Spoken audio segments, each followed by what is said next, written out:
Hola, muy buenas a todos y a todas. Bienvenidos y bienvenidas a un nuevo encuentro. El día de hoy vamos a hablar de la perspectiva ecológico-sistémica de la salud. Un texto de Enrique Saforcada. Así que empecemos. Para adentrarse eficazmente y de modo exhaustivo en el análisis de los problemas que plantea el proceso de salud de enfermedad y sus emergentes, es necesario tomar en cuenta el sistema total de salud. Según una definición sencilla, se puede decir que este concepto involucra todo lo que una sociedad tiene y hace en relación con este proceso y sus manifestaciones.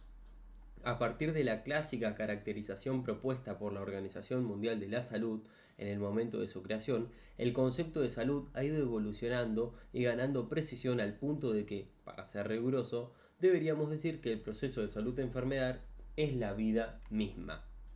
Es innegable la utilidad y fertilidad que tiene pensar en el proceso de salud-enfermedad como el proceso de la vida. Si entendemos la vida como una permanente actualización y expansión de las potencialidades bio, psico, culturales de las personas y sus entornos, podemos deducir que es saludable o salutogénico en términos de Antonovsky todo lo que genera tales actualizaciones y expansiones o promociones, siempre que no implique la obstaculización o impedimento de este proceso en otras personas o en sus entornos.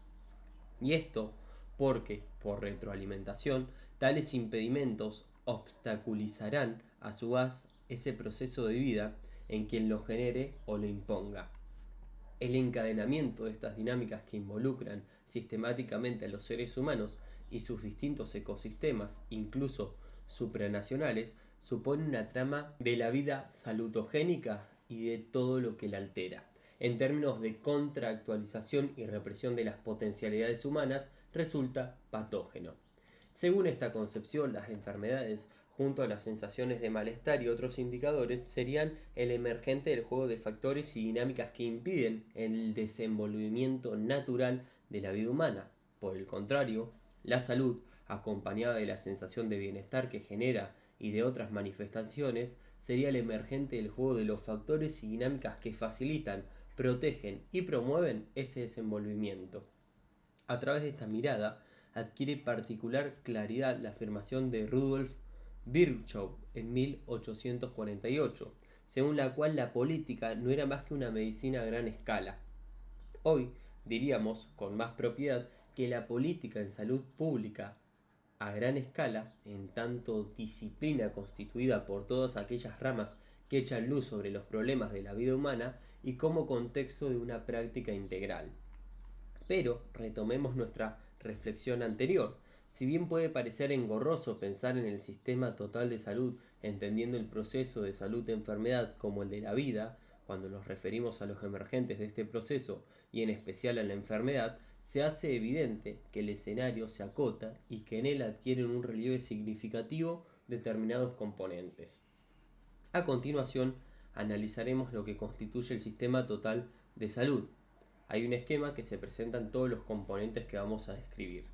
Las condiciones actuales de salud de la mayor parte de los países que integran la región sur, central y caribeña de las Américas, exceptuando Cuba y en parte Costa Rica, se caracterizan por dos situaciones sobresalientes. Primero, la mala condición de salubridad de sus poblaciones, la cual se manifiesta en un rango amplio que se extiende de regular a muy mala. Esas condiciones conciernen a países de la región y a zonas dentro de cada país. Y segundo, las diferentes áreas de salud están totalmente dominadas por el mercado de la enfermedad. En relación al último aspecto señalado, esta hegemonía se produce a través de un dominio integral del mencionado sistema total de salud por parte de uno de sus componentes, el complejo industrial profesional conformado por las industrias químico-farmacéuticas, electroelectrónica, físico-nuclear y por las corporaciones profesionales e institucionales del campo de la salud. Este complejo, por diferentes vías y estrategias de dominación, lobbies, publicidad manipuladora, acciones de diverso tipo para corromper a funcionarios, profesionales y profesores universitarios, sobre todo de medicina, sujeción de profesionales y asociaciones de especialidades médicas a través de supuestas ayudas económicas, etc., ha logrado en los últimos 50 o 60 años poner la salud de las poblaciones al servicio de los objetivos lucrativos. A su vez, estos fines, en las últimas 2 décadas, a partir del avance incontenible del neoliberalismo deshumanizado y del mal llamado proceso de globalización, debería denominarse según el autor como globalización del dominio económico integral, se han hipertrofiado de un modo alarmante. Esto genera desasosiego, porque por un lado, indudablemente implica un aumento geométrico de la cantidad de enfermedad y muerte causada por el consumo indebido de los servicios que este complejo presta, remedios cada vez más agresivos, muchas veces innecesarios, hiperradiación, fomento de la autoprescripción a través de la venta sin receta de remedios aprobados para venta con receta, venta y consumo masivo de los productos no éticos, los llamados de venta libre, sin que esto signifique que no sean peligrosos, promovidos por la publicidad, etc. Por otro lado, preocupa el gasto público dedicado a la atención de la enfermedad, así generada porque involucra montos de dinero que, por su volumen, ocasionan un serio daño a las maltrechas economías de estos países.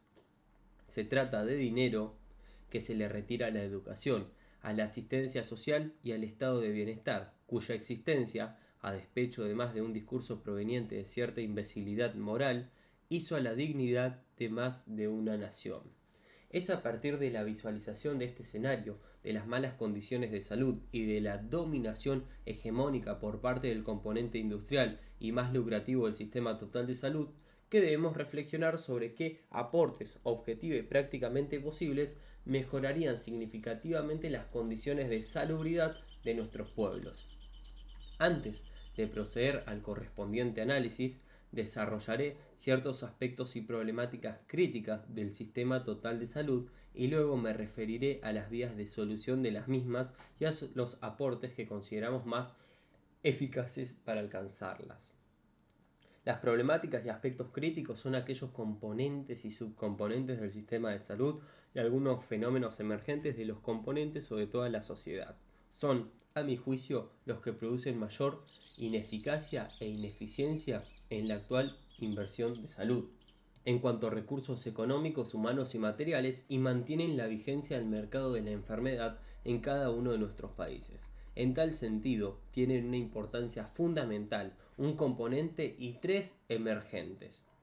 A. El componente intersubjetivo general. B. El paradigma que orienta las acciones de los integrantes pertenecientes a un componente formal del subsistema de atención de la enfermedad. C. El saber y el hacer en salud de los integrantes del componente informal de ese subsistema. D. La prescindencia por parte del sistema total de salud de la cantidad de salud positiva presente en los conglomerados humanos, del potencial de salud y de desarrollo sanitario de las comunidades.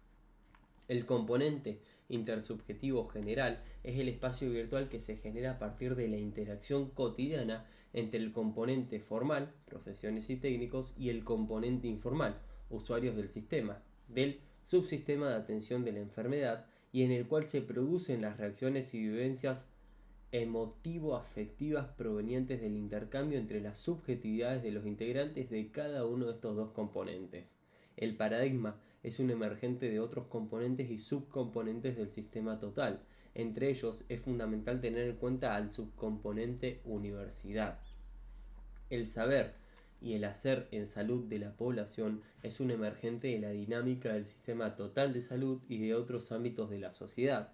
Las corrientes inmigratorias y los procesos de aculturación e interpenetración cultural involucran concepciones y prácticas en salud provenientes de otras culturas, ya sea de otros países latinoamericanos o de pueblos autóctonos. La prescindencia señalada es una emergente de toda la sociedad y sus instituciones.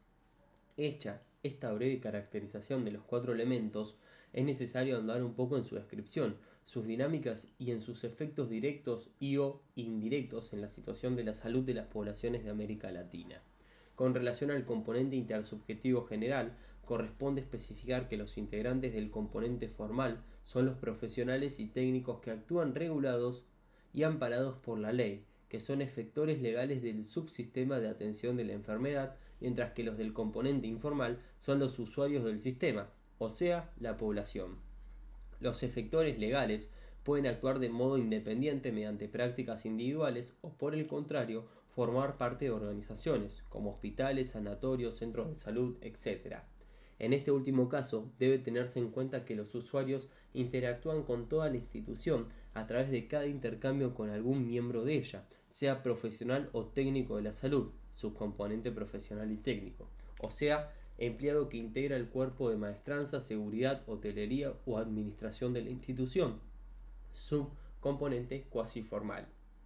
Entre estos dos subcomponentes también se establece un espacio intersubjetivo, subcomponente intersubjetivo sectorial, que tiene las mismas características dinámicas que se analizarán en esta relación con lo intersubjetivo general, el cual incide en las subjetividades y comportamientos institucionales e indirectamente en los contenidos del componente intersubjetivo general. El concepto de subjetividad involucra el modo de sentir y pensar de cada sujeto, de significar y valorar el mundo.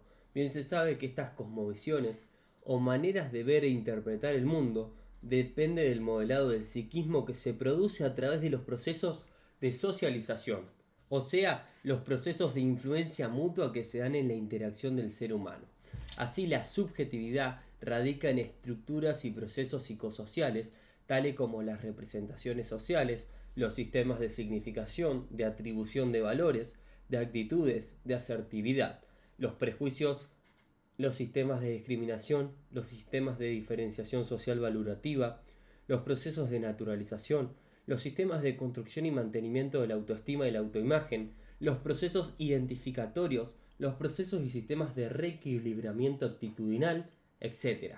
Este sustrato de las cosmovisiones también se modela e integra en instancias subculturales tales como las que caracterizan a los componentes y subcomponentes anteriormente mencionados. Al relacionarse las subjetividades de cada componente con las del otro, se generan reacciones y estados emotivo-afectivos que son constituidos del componente intersubjetivo general, el cual opera a modo de fuente de retroalimentación, positiva o negativa, de consolidación o de cambio, de los contenidos y características de las estructuras y procesos psicosociales que dan soporte a las subjetividades.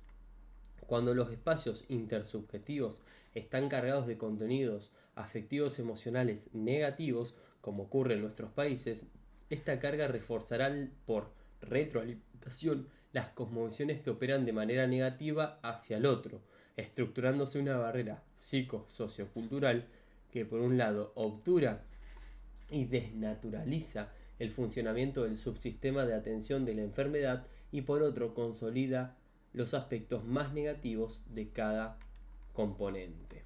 Bien, así es como el componente formal se observan procesos de cosificación de los pacientes, de incremento del autocratismo, cuando no formas innegables de autoritarismo, de desresponsabilización con respecto a la salud colectiva.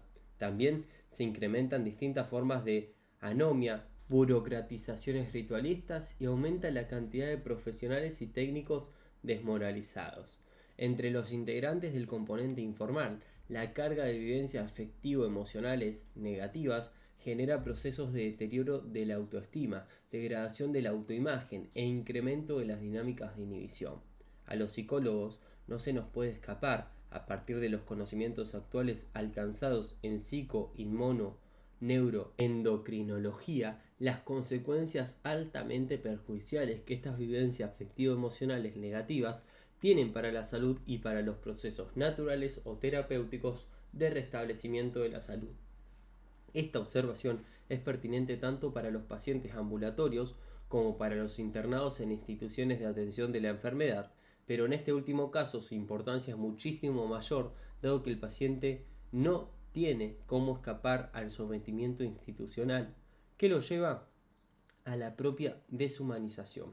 Por otra parte, sobre todo en usuarios provenientes de poblaciones en situación de pobreza o los denominados pobres estructurales, también aumentan los sentimientos de discriminación, los síndromes de defraudación y desaliento desesperanza. Así se incrementan comportamientos de abandono y el síndrome de la indefensión aprendida.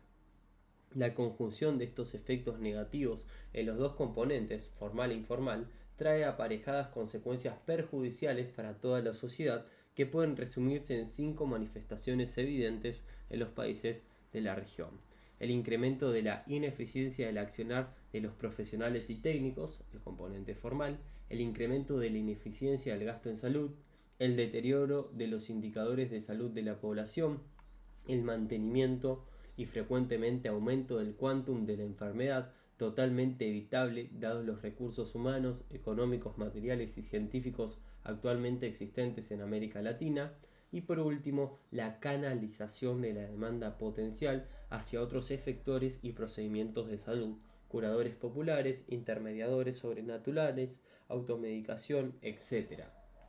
Analicemos ahora el paradigma que orienta el accionar de los integrantes del componente formal. Si se estudia desde una perspectiva histórica las concepciones y las prácticas de salud que se desarrollaron en Europa desde la antigüedad grecorromana hasta nuestros días, se constata que no ha habido una única línea de desarrollo, sino que se desplegaron dos, que pueden ser catalogadas como diferentes y no complementarias porque muestran paradigmas antitéticos.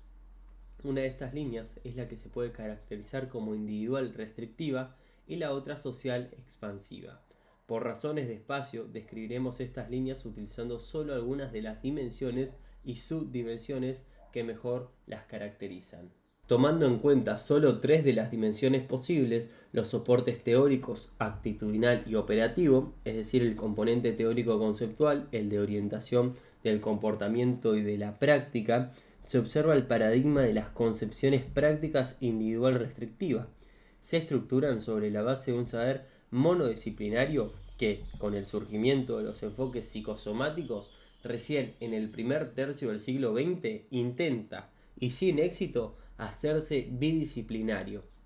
Este saber tiene a la enfermedad como su objeto de conocimiento y utiliza como hipótesis etiológica solo las consideraciones etiopatogénicas. El paradigma individual restrictivo surge entre finales del siglo XVI y comienzos del siglo XVII con figuras de gran relieve como fueron Paracelso, Helmont, Sydenham o Fracastoro, y se afianza enormemente con los descubrimientos de los microorganismos infecciosos por parte de científicos como Pasteur y Koch en la segunda mitad del siglo XIX y el descubrimiento de remedios de eficacia evidente como las sulfamidas y los antibióticos en la primera mitad del siglo XX. En lo referente al soporte actitudinal, este paradigma es claramente autocrático. La realidad queda definida y determinada solo por lo que las dictaminan las teorías y las técnicas que hacen uso los profesionales. En cuanto al componente operativo, en lo que atañe a las categorías de análisis y acción, se emplean solamente categorías individuales que son consideradas a su vez como sistemas cerrados. Su campo de acción es solo la enfermedad actual o potencial y el objeto de su praxis es el individuo descontextualizado. A su vez, este paradigma se estructura alrededor de una búsqueda de resultados limitada a la remisión del problema y tiene por acciones fundamentales la prevención primaria y secundaria, considerando la remisión de los indicadores semiológicos como señal válida de solución de los problemas. La naturaleza de sus acciones fundamentales es pasiva, dado que si la demanda no se produce, no entra en acción. Con respecto a la comunidad, en este paradigma no se le otorga función alguna, a lo sumo se la considera como colaboradora pasiva. Sus integrantes concurren al efector legal cuando están enfermos e incumplen al pie de la letra sus prescripciones. La psicología aportó a la consolidación de este paradigma al dar origen a la psicología clínica al fines del siglo XIX, que también tomó el modelo médico clínico. Por otro lado, el paradigma de las concepciones y prácticas sociales expansivas comienzan a manifestarse en el siglo XVII a partir de ideas como la de Bernardino Ramazzini y los posteriores desarrollos sistemáticos de Johann Peter Frank en el siglo XVIII, los cuales a mediados del siglo XIX se fortalecen con el surgimiento de la medicina social y la epidemiología. La medicina social se basa en las concepciones de médicos como Virchow, Neumann y Guerin, entre otros. La epidemiología surgiría de la sistematización de la aplicación del método científico al estudio de problemas de salud colectiva, como efectuó John Snow con relación al cólera. Algo más de un siglo y medio después, la psicología también hace su aporte a este paradigma con la aparición de la psicología comunitaria, sucedánea de la medicina social. Este paradigma se caracteriza por apoyarse en un saber multidisciplinario y tiene en cuenta la totalidad del proceso de salud-enfermedad y sus emergentes en función de las hipótesis etiológicas integrales. Con relación al soporte actitudinal, se caracteriza por su posición relativista cultural que implica, por parte de los profesionales, la aceptación en cuanto a qué saber teórico y técnico encierra aciertos y errores y que no es el único saber en la materia y que el saber de la población sobre la salud también supone aciertos y errores. Por otra parte, para la psicología comunitaria, este saber, lego, es merecedor de total respeto y consideración por cuanto es el que orienta a la población en sus comportamientos relacionados con la salud. Son precisamente estos comportamientos los que dinamizan cotidianamente a los profesionales del componente formal, los cuales, caso contrario, son esencialmente pasivos, cuando están orientados por el paradigma individual restrictivo. El profesional relativista cultural busca complementar su saber con el saber de la sociedad y trata de ahondar lo más posible en el conocimiento de ésta, puesto ello redunda en eficiencia y eficacia. En cuanto al componente operativo, sus categorías de análisis y acción son de naturaleza colectiva, como la familia, la red social, el vecindario, la comunidad, y son entendidas como sistemas abiertos, razón por la cual el objeto de su acción es un ecosistema y su campo de reflexión y práctica es todo el proceso de salud-enfermedad.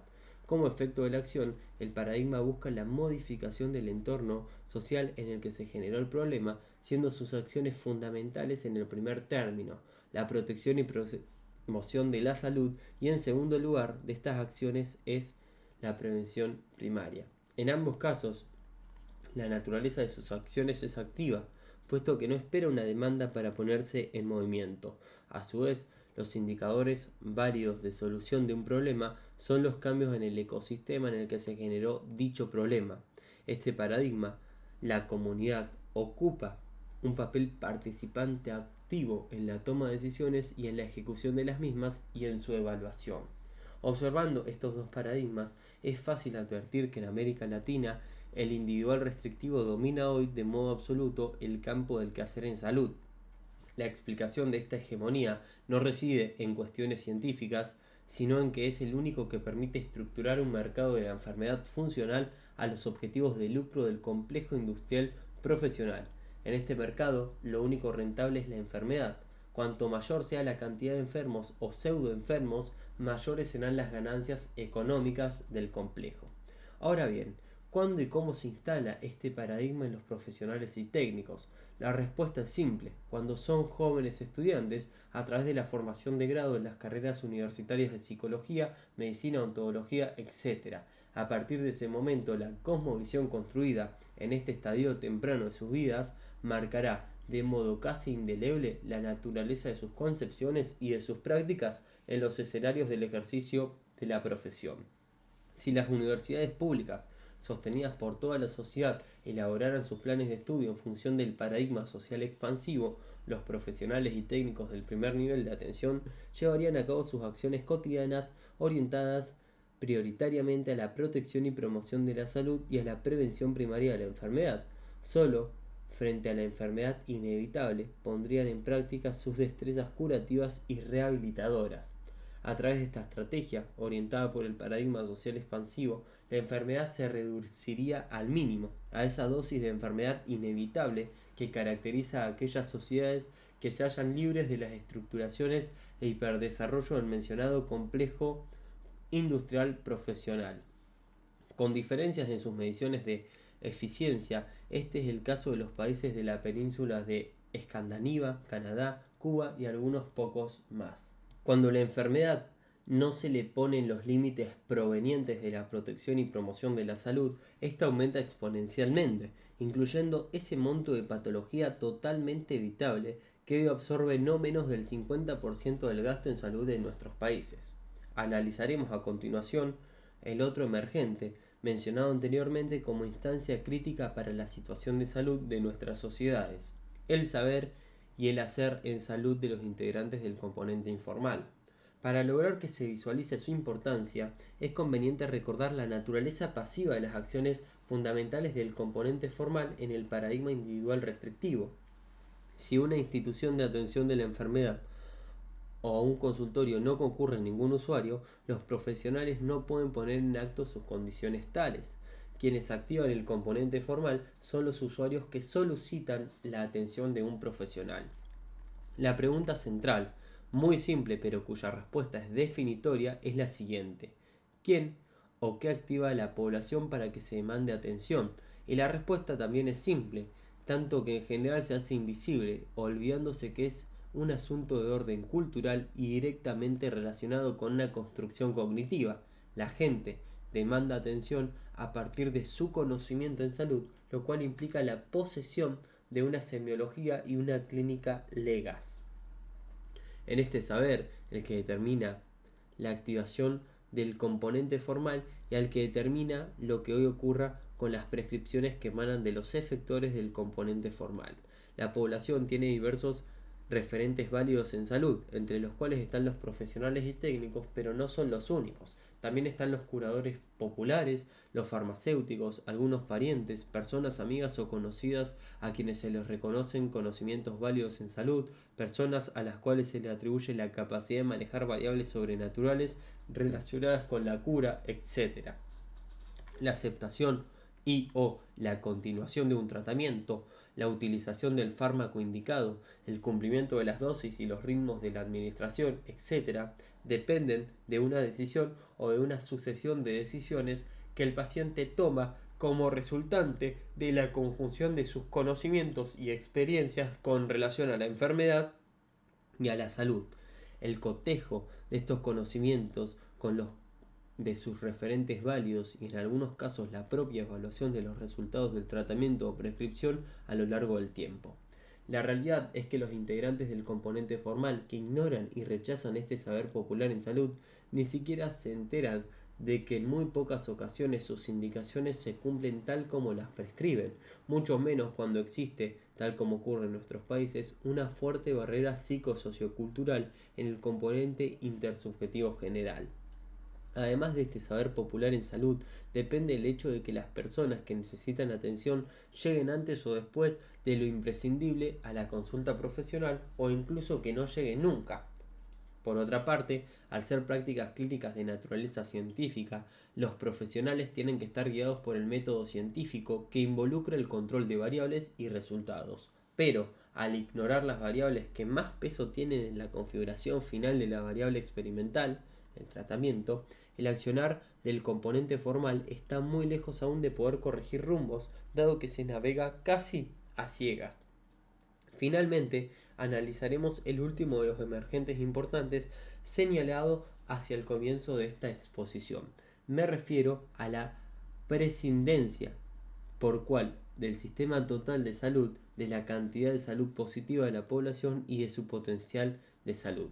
La salud considerada tanto en el ámbito de lo individual como de lo colectivo ni se conserva ni aumenta ocupándose solo de la enfermedad. Por el contrario, el ocuparse de lo dañado de modo excluyente o francamente preponderante en cualquier cuerpo social lleva indefectiblemente a incrementar la probabilidad de enfermar, lo cual dará por resultados una mayor cantidad de enfermos.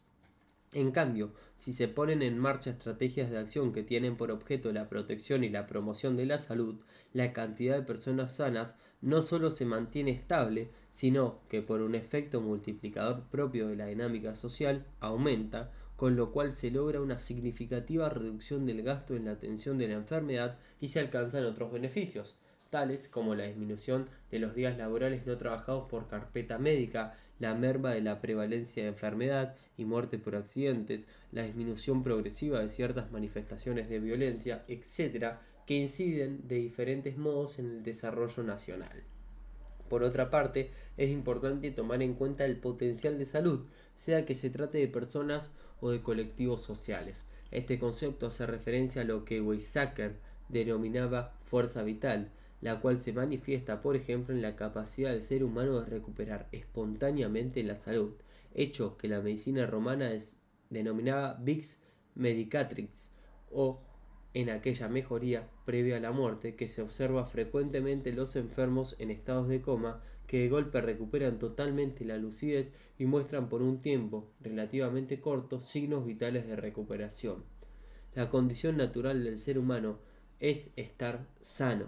Inclusive, muchos tratadistas consideran que la enfermedad no es más que la fuerza vital mal encaminada, o sea, sostienen que la enfermedad no es más que por una lucha por conservar la salud frente a los estímulos o la incidencia de factores perjudiciales para la vida.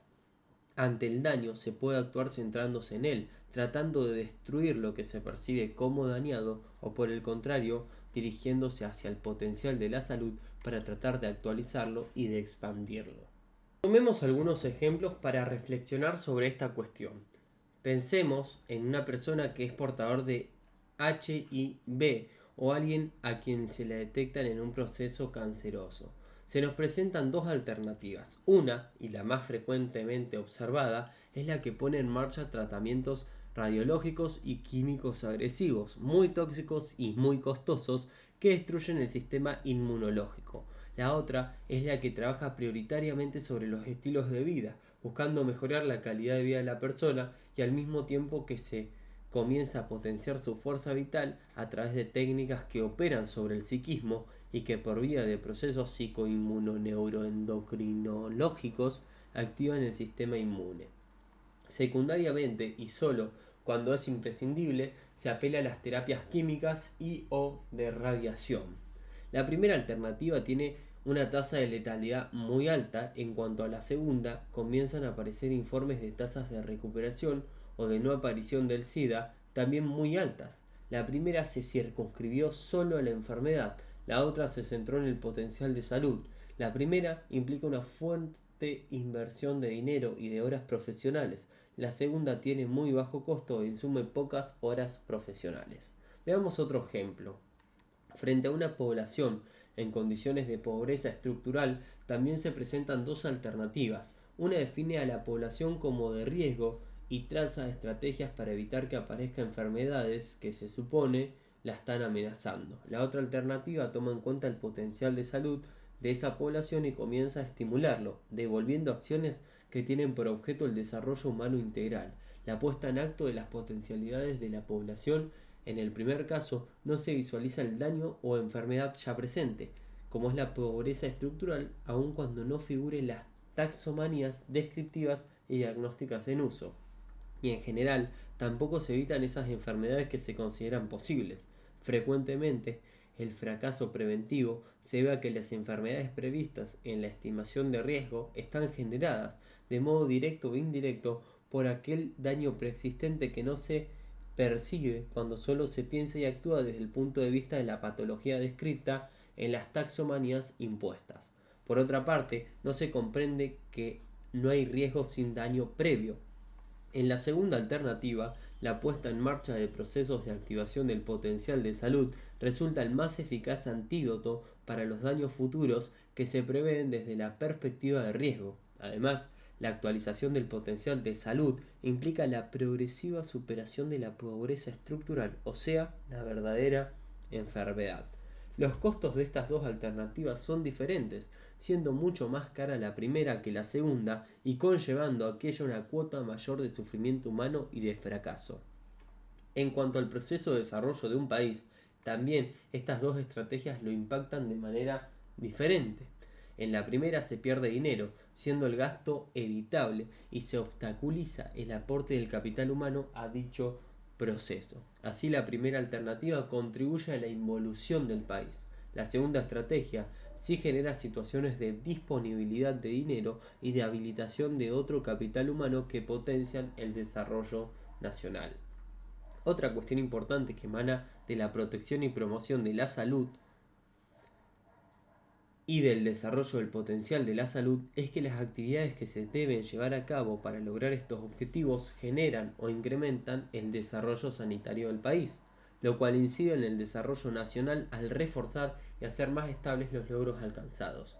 Definido con sencillez, el concepto de desarrollo sanitario hace referencia a la condición que tiene una sociedad de que sus comportamientos espontáneos generen un mayor quantum de salud y, si surge un emergente negativo en el proceso de salud de enfermedad, reaccione del modo más adecuado para restablecer la salud y para evitar, cuanto sea posible, daños mayores y secuelas.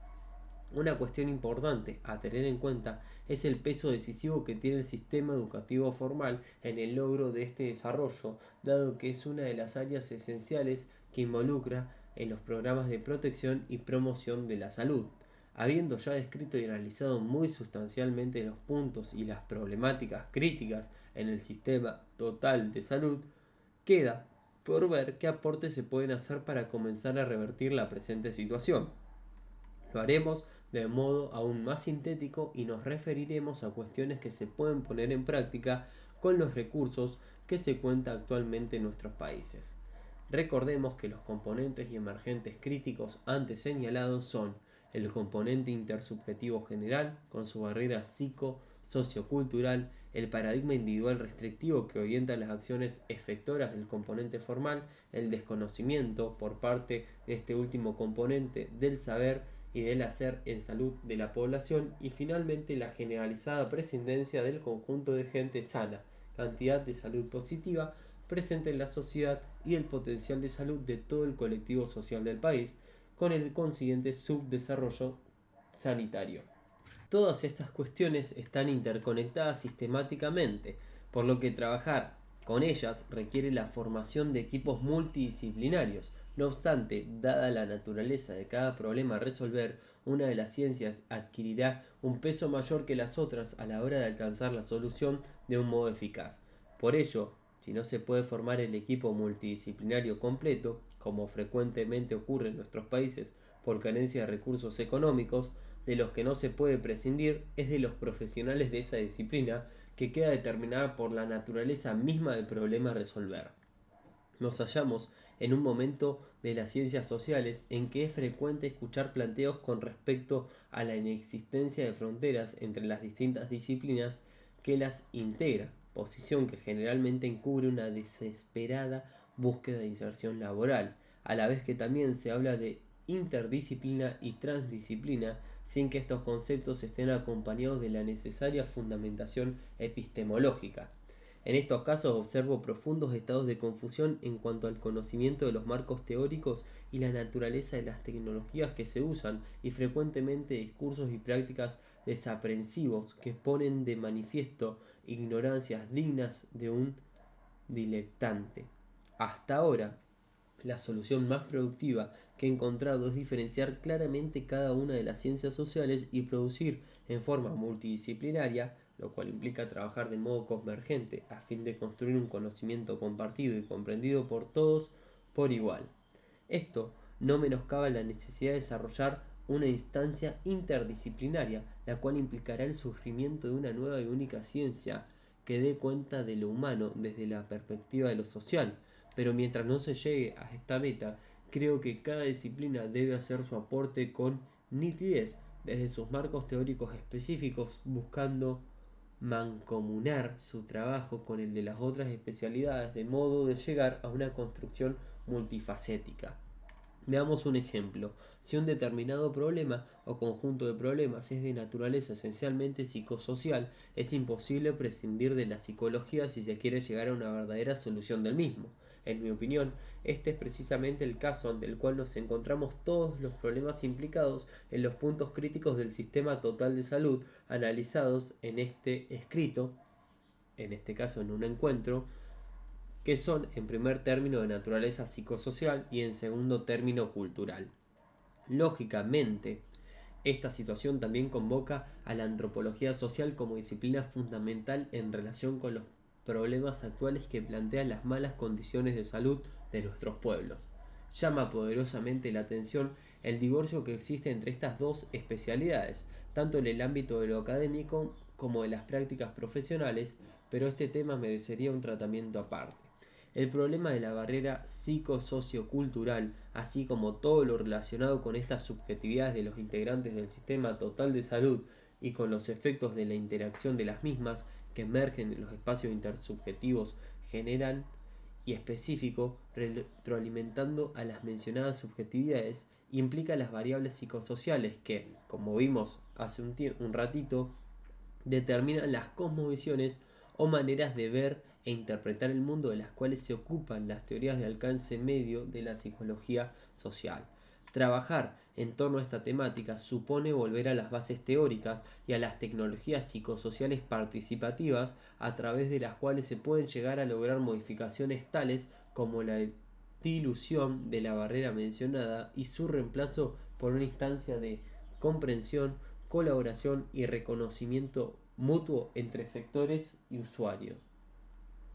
Considerando ahora el problema del paradigma que orienta a los efectores del componente formal, entramos en la problemática del pasaje del modelo individual restrictivo al social expansivo, pero los paradigmas están constituidos también por sustancia subjetiva, una subjetividad profesional construida en el periodo de socialización correspondiente a la vida universitaria, que no por ello deja de estar sometida a los factores, dinámicas y fuerzas de la misma naturaleza que los que inciden en la subjetividad que se pone en juego en la vida cotidiana.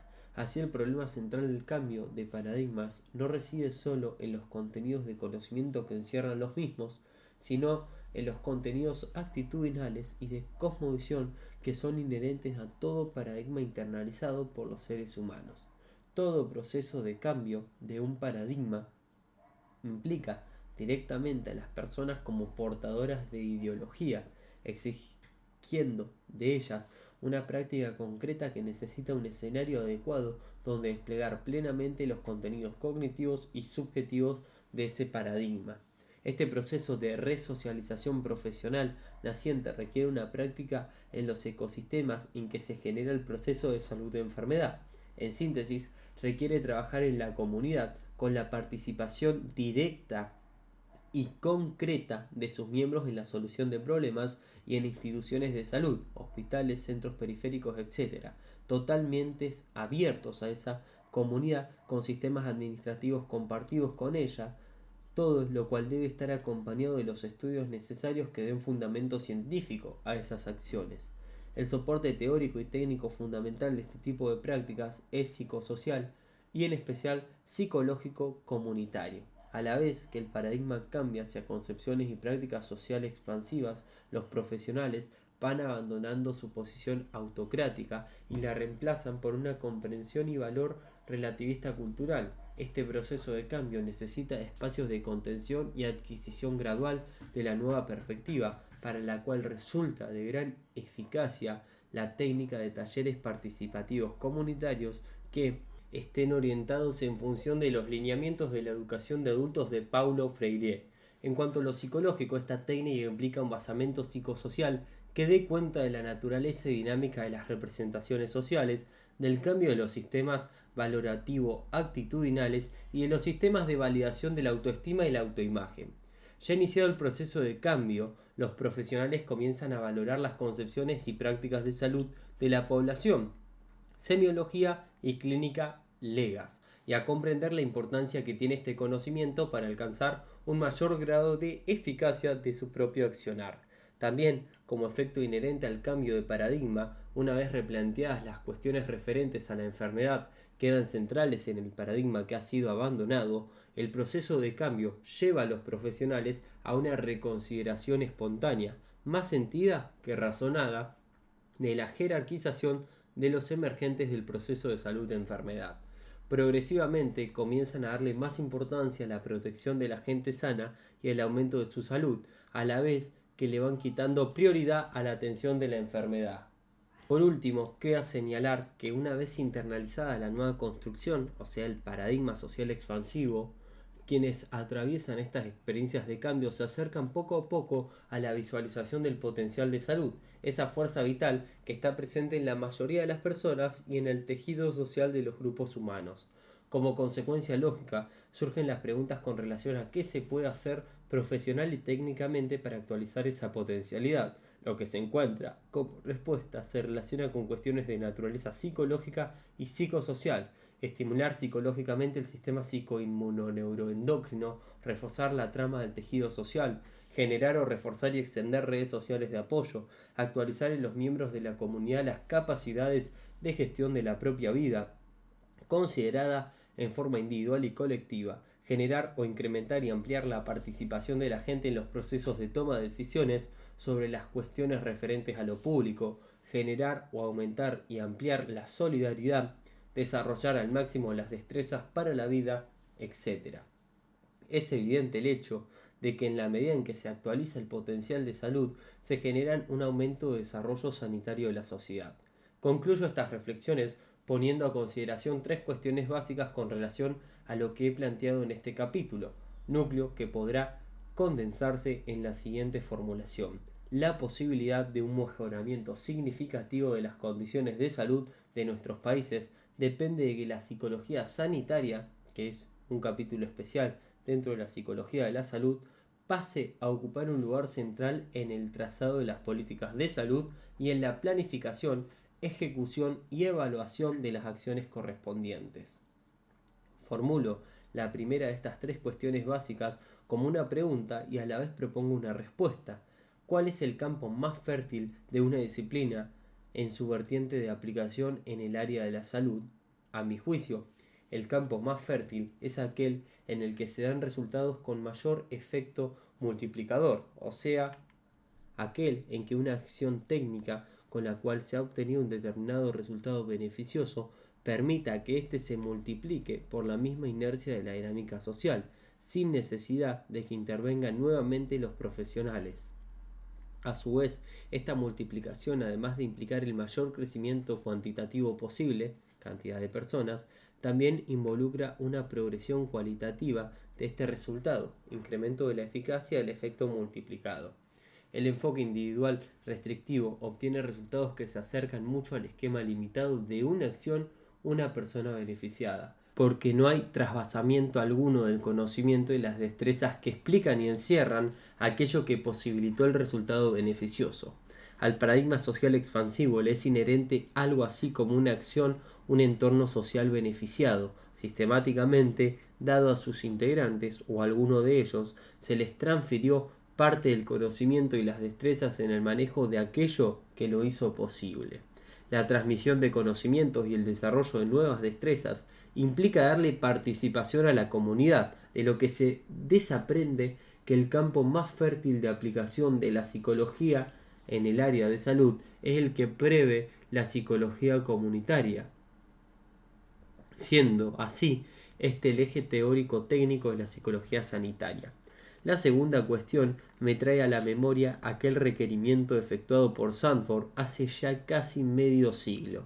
La psicología, si quiere incrementar su aporte al mejoramiento de las condiciones de salud de la población y ser más eficaz en este propósito, debe abandonar cuanto antes el modelo médico clínico. Esta acertadísima recomendación requiere de centrarse en la enfermedad y trabajar en función del paradigma social expansivo.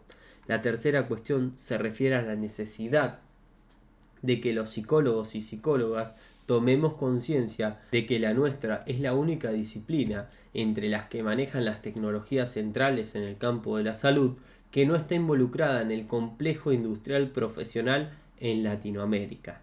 En el inicio del nuevo milenio vemos con gran preocupación que en los Estados Unidos se ha comenzado a desarrollar una estrategia científico-legal que busca otorgar a los psicólogos la facultad de prescribir psicofármacos, siendo imposible que un psicólogo, sin ser también médico, domine el conocimiento de la farmacodinamia integral de las drogas.